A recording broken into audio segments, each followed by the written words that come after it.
Bienvenidos a Cruce de Palabras por Telesur. Soy Luis Hernández Navarro y hoy vamos a hablar de cine y más especialmente de documentales. Para eso nos acompañan en el estudio dos distinguidos documentalistas, Elpida Nicu y Rodrigo Hernández. Debo confesar aquí ante las cámaras, porque si no me van a denunciar rápidamente en Twitter, que Elpida es mi nuera, Rodrigo es mi hijo, entonces todas las preguntas están ya arregladas con antelación. Y comencemos hablando de la casa de Telesur. Ustedes prepararon una serie que se está proyectando actualmente que se llama Después de la Guerra. ¿Cómo nace la idea de hacer un documental sobre algo tan terrible como lo que hay después de la guerra? Bueno, nosotros teníamos muchas ganas de poder contar las consecuencias de los conflictos. Muchas veces con la dinámica del periodismo uno se centra en contar las intervenciones, las guerras, las revoluciones, los golpes de Estado, pero pocas veces nos preguntamos qué pasa después. Y así nació esta serie, con la intención de averiguar cuál era la situación de los países después, sobre todo de intervenciones de Estados Unidos, y pues nos hemos encontrado un montón de países devastados, pero pues muchísima gente intentando salir adelante. Elpida, ¿qué países se concentraron ustedes en documentar? Empezamos a grabar hace un año. Los países que hemos trabajado hasta ahora es en Afganistán, aquí en México, Cuba, Vietnam, Panamá, Irak, Congo. ¿Me falta alguno? Yo creo que no. 8. Por ahora van a ser 8 capítulos que ya están saliendo, ya salieron 4 y nos faltan otros 4.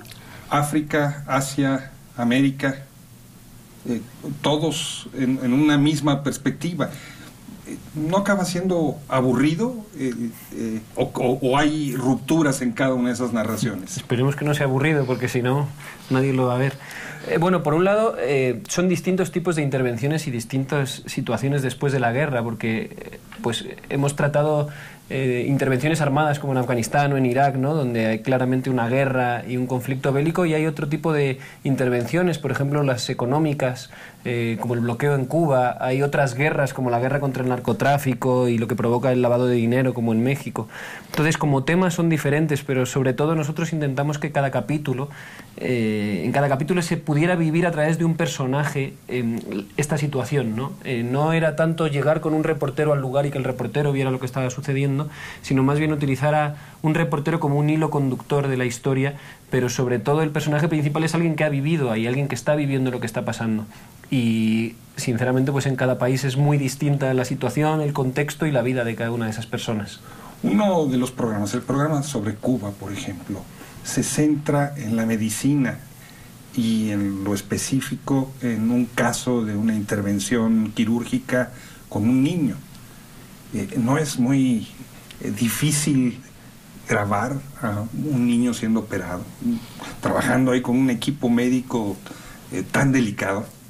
Sí, la verdad es que fue una experiencia muy bonita el capítulo de Cuba, porque justo lo que dices, ¿no?, es como muy fuerte de ver un niño en una situación así tan débil, ¿no?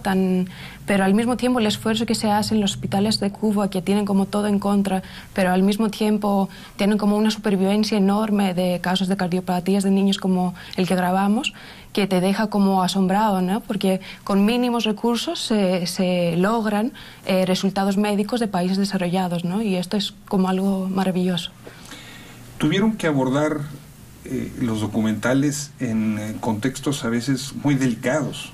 Es el caso de México, por ejemplo. ¿No da miedo trabajar en esas circunstancias?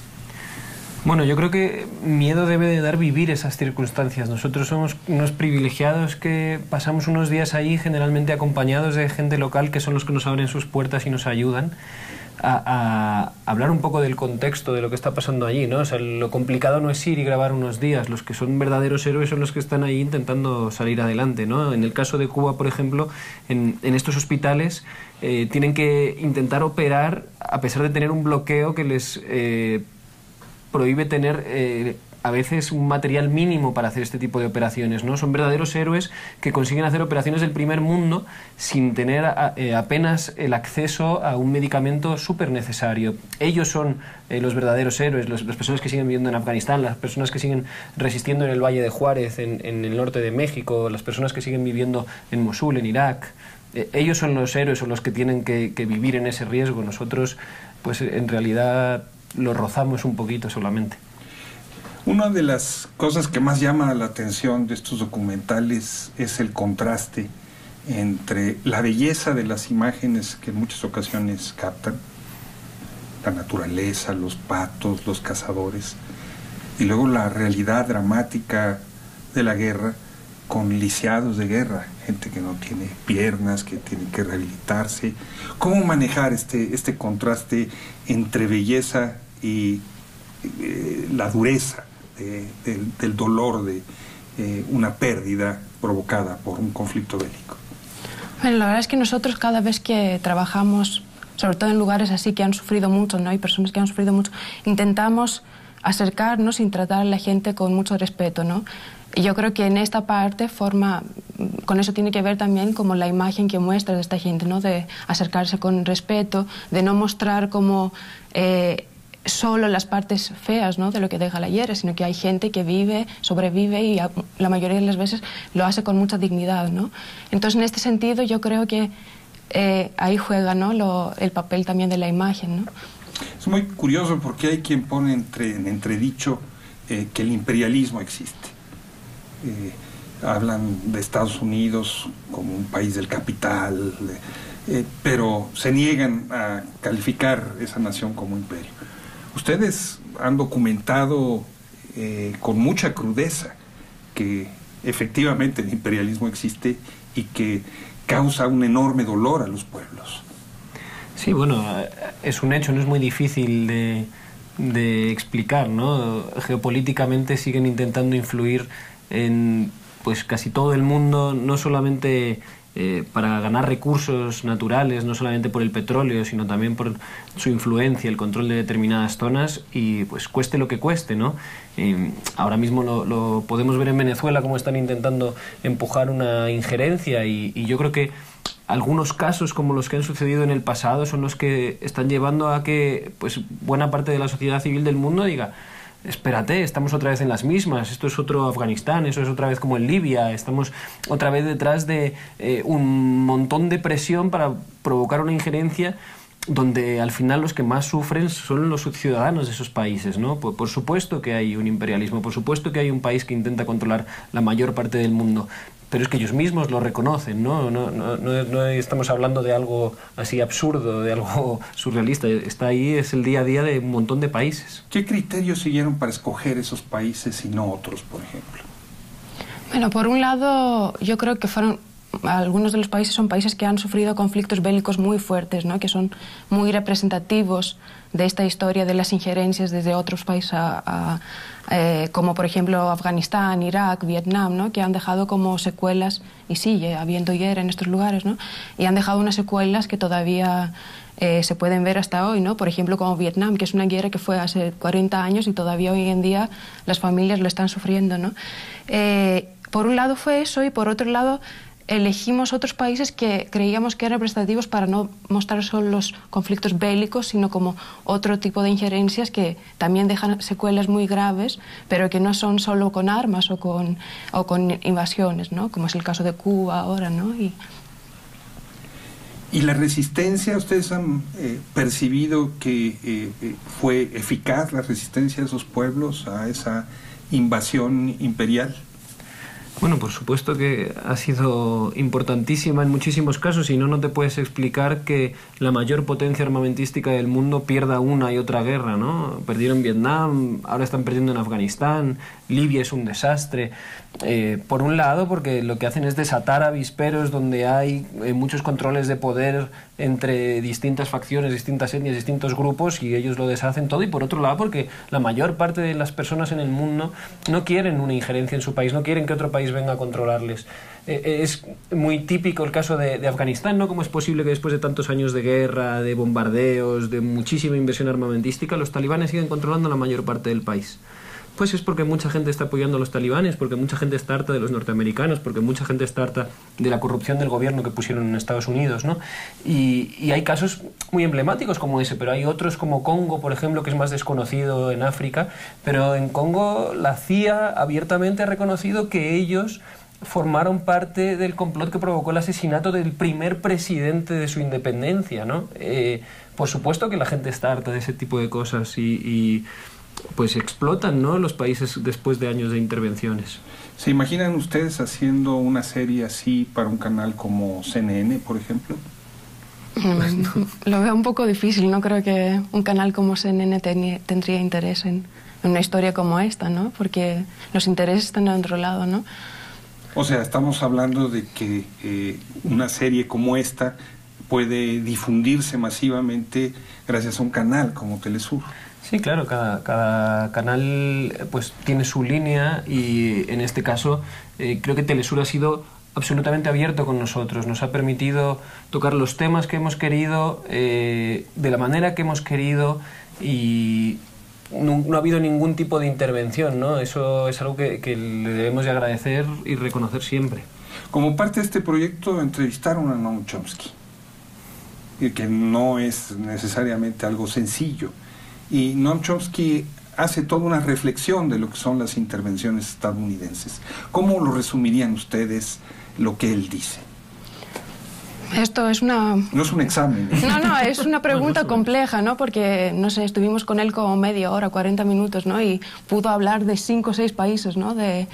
Pero yo creo que donde más, por ejemplo, que hablamos más de Afganistán, ¿no? Él resumiría lo que pasó en Afganistán más, no tanto como intereses económicos como fue en Irak, por ejemplo, sino como una cosa de venganza, ¿no?, hacia los afganos, porque ellos quisieron decir que no y pues no podían permitir, deberían demostrar su fuerza, ¿no? Y eso provocó y desató toda esta guerra en Afganistán, ¿no?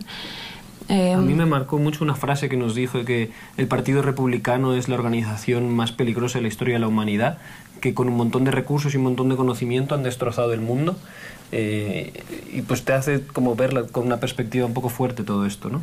Elpida, Rodrigo, ¿les parece si vamos a una pequeña pausa? Muy bien. Claro. Amigas, amigos, no se despeguen de su televisor, volvemos en muy breves instantes.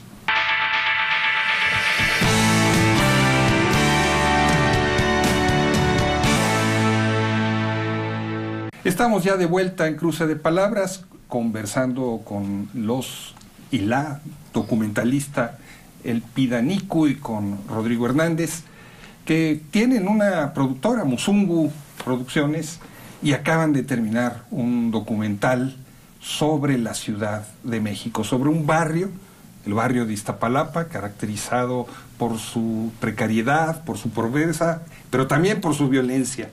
Y ustedes se metieron a reconstruir la historia de Iztapalapa. ¿Cómo fue eso? Bueno, hicimos este proyecto con nuestra productora, es una cooperativa que se llama Musungu, un proyecto un poco extraño porque intentamos trabajar de manera colectiva en proyectos audiovisuales, que es algo un poco diferente, y pues nos metimos a hacer este proyecto hace 5 años, ¿no? 5. Si le quieres contar un poco... ¿Cómo nace? Sí. ¿Cómo surge? Sí, empezamos a grabar la historia en 2014. Fuimos al taller de Jesús Villaseca en el Faro de Oriente. ¿Un fotógrafo? Es un fotógrafo muy reconocido de aquí en México. Del periódico La Jornada. Del periódico La Jornada. Sí, creo que la historia nos la sugirió un tal Luis Hernández. No, no es cierto. Puede ser, me suena. Entonces fuimos a conocer un poquito el taller porque habíamos escuchado como cosas muy interesantes, ¿no? Que da un taller en el Faro de Oriente que está en Iztapalapa, es uno de los pocos o el único centro cultural que existe en la zona. Y pues la verdad que nos maravillamos con el proyecto, ¿no? Nos pareció algo muy bonito porque la gente en esta zona de Iztapalapa tiene muy pocas posibilidades de tener cultura, de tener educación, de tener escuelas. Entonces el Faro y el taller de Jesús representa una oportunidad para ellos, ¿no? Para hacer algo distinto en la vida. Entonces fuimos, conocimos el taller, platicamos la idea con Jesús de hacer algo más largo con ellos y fuimos grabando varios de los chavos que estaban participando en el taller en la época que nosotros llegamos. Y se encontraron con un fotógrafo excepcional que acaba siendo la voz que guía el conjunto del relato documental. Sí, un fotógrafo y una persona excepcional. Espero que no vea esto porque luego se lo cree. Pero sí, es un chico que se llama Yair Cabrera, era uno de los mejores fotógrafos que había pasado por el taller, siempre lo decía Chucho, y pues la verdad su historia pues nos arrasó, ¿no? Nos atrapó y nos sirvió un poco para contar no solamente lo que pasa en Iztapalapa, no solamente lo que pasa en los barrios pues más peligrosos o con más dificultades de la Ciudad de México, sino también para contar la evolución de la violencia que estaba sufriendo el país, porque él se convirtió en un fotógrafo de nota roja. Nota roja es pues este tipo de periodismo que habla de los muertos, los atropellados. Policíaca. Y durante ese proceso de trabajo él pues vivió este crecimiento de la violencia del narcotráfico, algo que fue ilustrando, y él dice algo así como que él cubría el incendio de la violencia y al final la violencia lo terminó por quemar a él, ¿no? O sea, su propia vida se vio influida por esta violencia y pues nos sirvió muy bien por lo menos para contar pues el retrato de un país y el retrato de los periodistas locales de ese país. Pero es también una historia de esperanza. Llama mucho la atención, otra vez hablando de contrastes, el contraste entre ese mundo de violencia, una generación consumida por la delincuencia y por las drogas, sin expectativas laborales, y cómo un fotógrafo encuentra en la cámara una salida para la vida, una salida constructiva. Sí, la verdad es que justo eso, cuando nosotros empezábamos con el documental, teníamos como más la intención y la idea de hacer algo un poquito más esperanzador, ¿no? Porque siempre, incluso en las situaciones más difíciles, hay historias que sobresalen. Y lo intentamos hacer hasta cierto punto, pero la verdad es que la realidad del país, de Iztapalapa y de Yair en lo personal, tampoco nos permitió sacar como un documental muy en positivo, ¿no? Digamos. Bueno, más o menos, porque el documental también habla de un taller de fotografía en uno de los barrios más complicados llevados por Jesús Villaseca, este fotógrafo que ha conseguido sacar a más de 70 chicos de ese contexto y ahora son fotógrafos profesionales. 70 estamos más de hablando. 70 chicos que trabajando en la prensa nacional. Y en el extranjero, y no solamente en cuestiones de periodismo, también en cuestiones más artísticas. Y es una muestra de que cuando das oportunidades en zonas marginales, la gente responde. Yo creo que Jesús Villaseca es una muestra de que puedes hacer las cosas diferentes en esos lugares. Una de las cosas que llama la atención del documental es los cuerpos mostrando tatuajes, los cuerpos exhibidos como un lenguaje específico del barrio. ¿Cómo fue que captaron eso? ¿Por qué se concentraron en eso?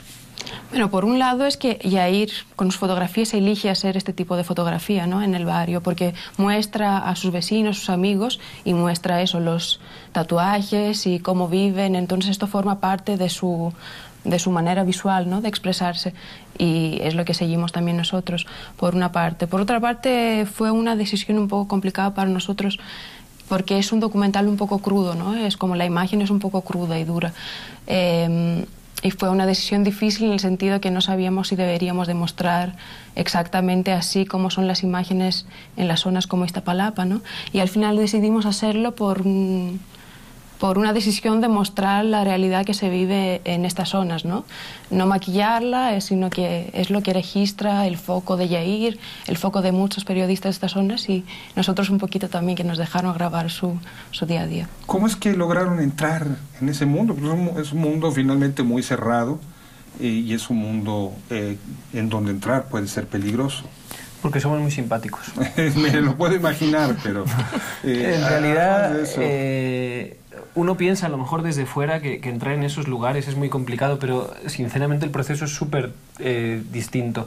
La mayor parte de esas personas quieren contar sus historias, quieren contar las dificultades que tienen, cómo intentan salir adelante. La cuestión aquí es cómo llegas con ellos, ¿no? Si llegas queriendo decirles lo que tienen que hacer y lo que tienen que decir, pues lógicamente no te van a hacer ni caso. Si lo que quieres es llegar a escucharles, te van a abrir sus puertas, y eso fue lo que nos pasó tanto con Yair como con Jesús Villaseca. Nos abrieron sus puertas de tal manera que ahora son parte de nuestra familia, de la tuya también. Son amigos nuestros, son gente que queremos, y pues seguro que ha atravesado y superado pues esta experiencia de la película, ¿no? ¿La gente del barrio ha visto el documental? Sí, los que participan en el documental lo han visto, y la verdad que están muy emocionados, porque es lo que decía Rodri ahora, que Iztapalapa es una zona totalmente olvidada y ellos se sienten muy abandonados, ¿no? Entonces, una ventana que puede mostrar un poquito de su cotidianidad, los problemas que enfrentan, por qué sucede lo que sucede ahí, es muy importante también para ellos. Entonces, yo creo que hemos recibido como muy bonitas sensaciones que les gustó el resultado de lo que estamos mostrando. Con los documentalistas, con los fotógrafos, sucede luego lo mismo que pasa con los antropólogos o con los sociólogos cuando van a hacer trabajo de campo, que se enfrentan a la desconfianza de sus investigados, ¿no? Que de repente se sienten utilizados. Tú vienes, tú vas a tener una historia, vas a escribir un libro, vas a hacer una ponencia, vas a hacer una película y yo me quedo aquí, ¿no? Te servimos como informantes calificados y nada más. ¿Cómo evitar hacer un trabajo, una situación así con un trabajo como el de ustedes? Bueno, nosotros intentamos involucrarles mucho en todo el proceso, no solamente hacer un documental o una historia sobre ellos, ¿no? No queríamos ser como dos extranjeros que llegaban en ese barrio y íbamos a contar la historia que nosotros veíamos. Por eso era muy importante para nosotros que ellos todo el tiempo participaran. Hay muchas imágenes que son suyas, hay muchas decisiones de lo que tiene que haber ahí que son suyas. Y esto a lo mejor es algo como muy criticable, ¿no? Porque quizá narrativamente no tenga tanto sentido, quizá no haya como una reflexión desde fuera tan fuerte. Pero para nosotros era muy importante que ellos se identificaran con esta historia y que fuera una historia suya, que ellos al verla pensaran, no, esto es lo que vivimos, esto es lo que nos pasa, no esto es lo que ven los de fuera. Y por eso estamos súper felices de la respuesta que ha tenido de momento, que esas personas, ¿no?, de esos barrios en un montón de sitios del país son los que nos han escrito y nos han dicho, por favor traigan aquí la peli, los que lo han visto están súper felices de verse retratados de esa manera. Entonces, la verdad es que estamos muy ilusionados con eso. El documental ha comenzado ya a exhibirse en algunos lugares de México y lo que dice Rodrigo es la reacción de algunas gentes, es decir, ¿vengan aquí a proyectarla? Sí, bastante, o sea, de lo que sabemos hasta ahora, ¿no? Está ahora en la gira de Ambulante, el documental está en Querétaro estos días justo y luego creo que va a Puebla, después va a Huila, a Chihuahua, ¿no? Va a estar en varios... Sí, es una gira de documentales México, sí. Y va a estar en otros festivales también. Y también viene el Festival de Guadalajara, donde participa en la competición, ¿no?, de mejor... documental iberoamericano. Sí. Pero lo bonito es que han sido muchas asociaciones, muchos vecinos, muchas universidades, incluso la delegación de Iztapalapa, las que se han puesto en contacto con nosotros para ver si podemos sacar ahí el documental, ¿no? Incluso cuando no ha habido todavía una difusión de la historia, apenas un poco por redes sociales y demás. Y esto yo creo que habla un poco del interés que tienen ellos mismos en que se conozcan sus historias, ¿no?, en que se sepa lo que se vive en esos lugares. Usualmente, cuando hacemos documentales desde el mundo de la izquierda, lo que buscamos es básicamente concentrarnos en la denuncia. Ustedes no se regodean con la situación difícil de Iztapalapa, ¿no? Lo que hacen es construir un relato humano. Sí, pero yo creo que también, o sea, sí construimos un relato humano, pero también yo siento que sí, el documental es una denuncia de todo lo que está sucediendo en esta zona, pero en el país también, ¿no? Porque luego se abre. Entonces yo creo que es como una combinación de lenguajes que a lo mejor es un poco híbrido, como manera de contar las cosas, ¿no? Sobre todo para el documental de cine, ¿no?, que es distinto. Pero nosotros también, como venimos del mundo periodístico, es como la denuncia viene siempre primera, ¿no? Como que siempre intentamos denunciar situaciones a través de los trabajos que hacemos. ¿Cómo se explican ustedes que la fotografía se haya convertido en una ventana de esperanza para esos 70 jóvenes? Pues es muy bonita pregunta, quizá deberían de respondértela a ellos, pero pues para empezar es una herramienta de contar lo que les sucede, es una oportunidad laboral, es una forma de experimentar en el arte que muchas veces, como hablábamos antes, en mitad de todas esas dificultades, en mitad de contextos hostiles, incluso a lo mejor feos visualmente, ellos son capaces de ver la luz, ¿no? Son capaces de ver la parte hermosa, de mostrarla. Y esto yo creo que motiva a cualquier chico. Si además tienes un profesor como Jesús Villaseca, que ha vivido el mismo contexto con ellos, que conecta con ellos, pues lógicamente les genera un interés de contar lo que sucede en su vida, en su barrio, en su vida diaria, les conecta a poder mostrar lo que tienen dentro y pues eso es lo maravilloso de la fotografía. Pero el oficio fotográfico es un oficio caro, no es barato, se necesitan cámaras, se necesitan luces. ¿Cómo resolver esa aparente paradoja? Bueno, era una de las cosas maravillosas que vimos en el taller, que la gente estaba con camaritas, ¿no? Sí. Viejas, de segunda mano, no están trabajando, no están aprendiendo fotografía con, sí, hay muchos con los que últimos tienen que recursos. Dejar el taller porque no tienen dinero para comprar carretes. Estamos hablando de un contexto muy difícil. Pero cuando te ilusiona algo, yo creo que ellos ahorran para comprar una cámara, comprar una lente, ¿no? Y también hay esta parte, yo creo que hay 70 o más chavos, ¿no?, que salieron del taller como fotógrafos, pero hay cientos de personas que salieron del taller buscando cosas y haciendo cosas en la vida, ¿no? Genera esta, o sea, la gente ahí a través del taller, a través del faro, ve que existen posibilidades de otras cosas, ¿no? Una última pregunta. ¿Por qué disparos? Bueno, hay una reflexión que hace el profesor Jesús Villaseca que dice hagamos disparos, miles de disparos, pero con la cámara, no con armas, ¿no? Él dice que su lucha es de la cultura contra los cárteles. Yo creo que de esos disparos son de los que habla la película y porque ese tipo de disparos son los que debería de haber en un país como este y no los disparos de las armas, ¿no? Rodrigo Elpida, muchas gracias por estar hoy con nosotros en este Cruce Palabras. Y ustedes, amigos, amigas, muchas gracias por su amable compañía. Los esperamos la próxima semana disparando la cámara aquí por Telesur.